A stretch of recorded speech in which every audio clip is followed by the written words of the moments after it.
again everyone, welcome back to the third part of Prevention of Cruelty to Animals Act 1960.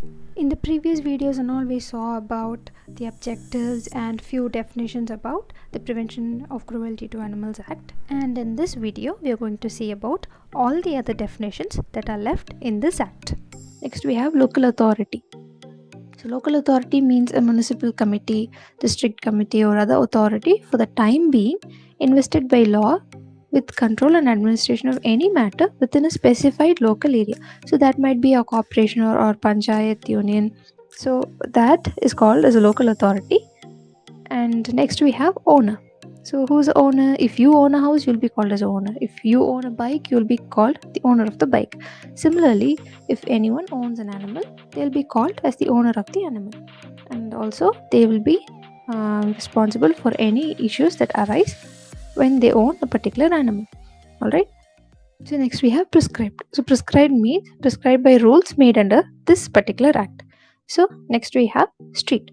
So what is a street? Street includes any way, road, lane, square, court, alley, passage or open space, whether a thoroughfare or not, to which the public have access.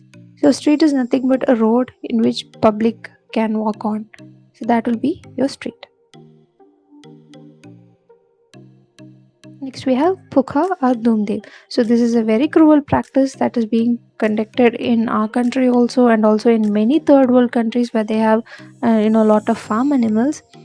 So what they do is they blow air into the female organ of a milch animal. So milch animal is nothing but an animal that gives milk. Alright.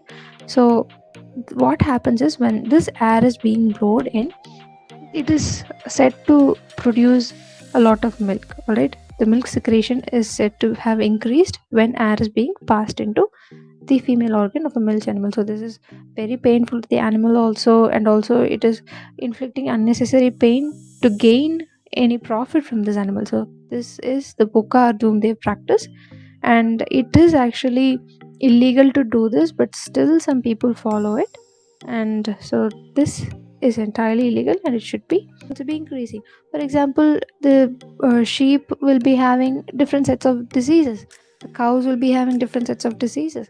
All right, so if this is there, you have to make sure you take it to the particular veterinary who treats those animals. You also should make sure that the animals do not fall sick, and the animal, you have to make sure their excretion is cleaned, and all those things are necessary. Alright, and you also have to make sure that the animals do not suffer any diseases or any unnecessary pain. You shouldn't be inflicting any pain. As a person in charge of an animal, it shall be your duty to make sure the animal is safe and sound, and also every reasonable measure is being taken to prevent infliction of unnecessary pain or suffering to the particular animal.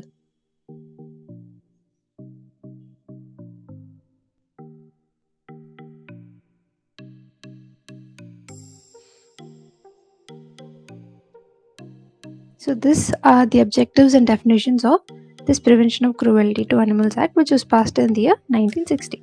So let's see about IAEC, that is Institutional Animal Ethical Committee, and CPC-SCA on the upcoming video.